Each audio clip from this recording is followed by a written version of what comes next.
Pozdrav ekipa, dobrodošli u novi fantasy video na YouTube kanalu Hrvatski fantazist. Danas kratki rezime prvih 7 kola fantazija, odnosno mog overala i ukupnog broja poena na fantaziju. Proći ćemo Game Week 7 i naravno Game Week 8 kako ja to zamišljam da bi trebalo izgledati u 8. kolu, odnosno čak i ekipa koja bi trebala biti okosnica za budućnost ove sezone fantazije. Što se tiče broja poena ove sezone, za sada sam trenutačno, kao što možete vidjeti na našem tabletu, na 441 poen. Nije dobro, ali nije ni loše. Što se tiče overala, nešto malo niže sam ispod 600k, odnosno 586.000, popravljam se zadnjih 2-3 kola, ali nadam se da to može i bolje. Prethodnih sezona bilo je to puno bolje. U Hrvatskoj sam trenutačno nešto niže, zapravo od 2300 mjesta. Trenutačno imam u banci 0,5 miliona, jedan free transfer, to ćemo sad vidjeti u nastavku videa što bi se to moglo napraviti, i vrijednost tima je nešto malo niža od 100 miliona eura, odnosno 100 miliona. Što se tiče čipova, wildcard je već iskorišten prije, to možete pogledati u prošlim videima. Ako niste, imat ćete to tu negdje. Ostali čipovi su još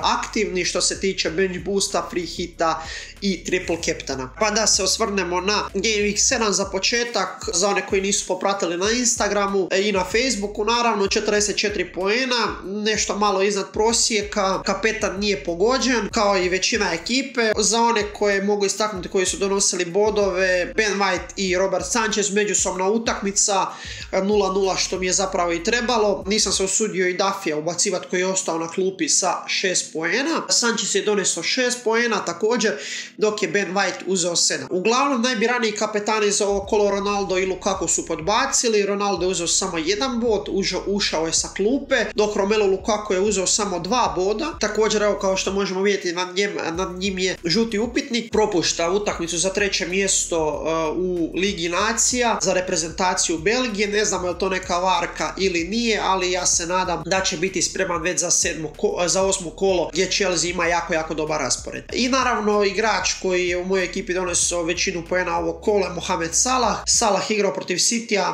fenomenalan pogodak, jako lijepa asistencija za Sadija Manea, uzeo je 13 bodova i rekao sam do sad 70 poena u prošlom videu, jako dobro igra. Sad ćemo se osvrnuti na ekipu za 8. kolo. Što se tiče 8. kola, kao što možemo vidjeti, raspored je sasvim solidan. Obranu bi trebalo činiti okosnica iz Brightona protiv najlošije ekipe lige, Sanchez i Duffy. Sanchez je siguran na golu Brightona, s njim nema nekih problema, ostavit ću ga za sad tu. Po ovoj cijeni od 4.6 eventualno bi se tu moglo razmisliti o Aaronu Ramsdelu. Sanchez je i dalje na tih 24%. Raspored koji ćete moći vidjeti tu negdje, cjelokupan raspored od 7. do 12. kola, tako da možete planirati unaprijed. Vidimo, imaju dosta raspored koji je mješovit. Sad je Norwich, pa nakon toga imaju Manchester City i Liverpool, tu ih se sigurno ne isplati uzimat, ali onda već imaju i Newcastle i Villu i Leeds, tu svašta se može dogoditi. Naravno tu je Shane Duffy, osigurao se i prvu postavu ove sezone nakon povratka s posudbe iz Celtica gdje nije puno igrao. Duffy je velika opasnost na skoku, s obzirom na probleme s ozljedama koje Brighton ima u obrani,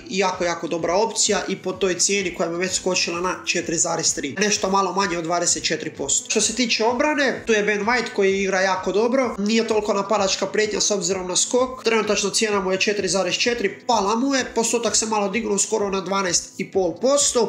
Utakmica protiv nezgodnog Palasa, dobra vijest je što Arsenal igra kod kuće i što su stisnuli obranu zanimljivo u posljednjih par kola. Nakon toga Eric Dier. Dier je možda i najsigurniji stoper što se tiče ekipe Tottenhama, pogotovo nakon prošle utakmice koju su dobili. Prva postava, njega se ne mijenja, utakmica protiv Newcastle u gostima. Newcastle koji je za sad zabio skoro svakoj ekipi pogodak, što me dosta čudi, ali imaju problema s ozljedama. Callum Wilson, Jamal Lascelles, Jonjo Shelvey, to je Martin Dubravka, najbolji igrači njihovi iz prve postave osim Alana Saint-Maximana. Ako njega neutraliziraju, mislim da neće primiti pogodak. Što se tiče veznog reda, kapetan će biti Mohamed Salah, to je zasigurno. Salah protiv Watforda u gostima. Watford koji puno prima, igra dosta ofanzivno. Salah je narastao na nevjerovatnih 61,2%, cijena mu je na 12,7, ponovo mu je skočila, a mogla bi do početka kola možda otići i na 12,8. Što se tiče dalje ostatka veznog reda, tu imam problema. Traore vjerovatno ovdje neće biti. Traore će biti taj igrač koji bi trebao biti out. Rafinha je siguran. U prvoj postavi igraju protiv Southamptona, Rafinha je najbolji igrač lica, izvodi sve te prekide. Cijena mu je skočila na 6,6, nešto malo više od 20%. Rekao sam, izvodi prekide, odnosno slobodne udarce i kornere. Problem je što ga u posljednjih par utakmica zbog lakših problema s ozljedom Bielsa vadi oko 70. minute. Pablo Fornals je isto jedan od igrača koji bi vrlo brzo mogao izletiti iz ekipe, s obzirom da ne igra dobro posljednjih par kola. 6,0 cijena, 2,8%. Daću mu šansu jer nemam koga drugog staviti. Igra je protiv Evertona koji isto ne igra dobru obranu,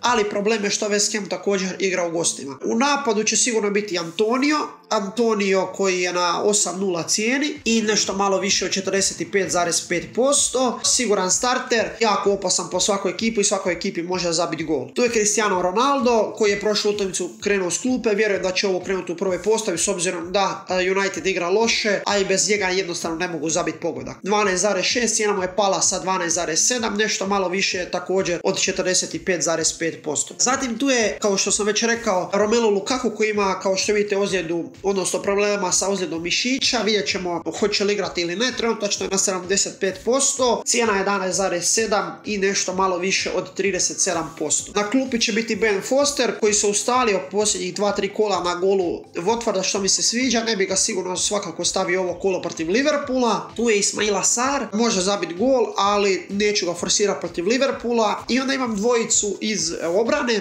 Conor Cody protiv Aston Ville. Wolvesi su isto malo stegnuli obranu, ali vidjet ćemo koliko mogu. Protiv Ville u gostima mislim da ću ga ostaviti na klupi s obzirom da je Villa poboljšala svoju formu. Tu je i Ayling koji ima problema s ozljedama, trenutačno je crven. Luke Ayling ima problema s ozljedom koljena, već ga nema nekoliko kola. Protiv Southamptona u gostima bi ga čak i stavio, ali s obzirom na ozljedu ostaće vjerovatno na klupi. Transfer koji bi se vrlo lagano mogao dogoditi, ićemo sad ovdje na transfere. S obzirom kako loše igra Adama Traore, ne igra u prvoj postavi, on će biti vjerojatno taj igrač koji će napustiti ekipu, s obzirom da je izgubio i prvu postavu, a i forma mu je jako loša. Trebao bi to biti Arsenalov Emil Smith-Rowe. Emil Smith-Rowe kojem je cijena skočila sa 5,3 na 5,4 i dalje je jako jeftin, nešto malo više od 5,5%. Možemo pogledati njegovu statistiku do sad. Mladi Englez koji igra na poziciji ofanzivnog vezu, može igrati na krilu, ustalio se u prvoj postavi, prošlo kolo 3 poena, do sada 25 poena, od toga u 6. kolu je uzeo 12. Što se tiče rasporeda Arsenala, sviđa mi se što igraju sad protiv Palasa,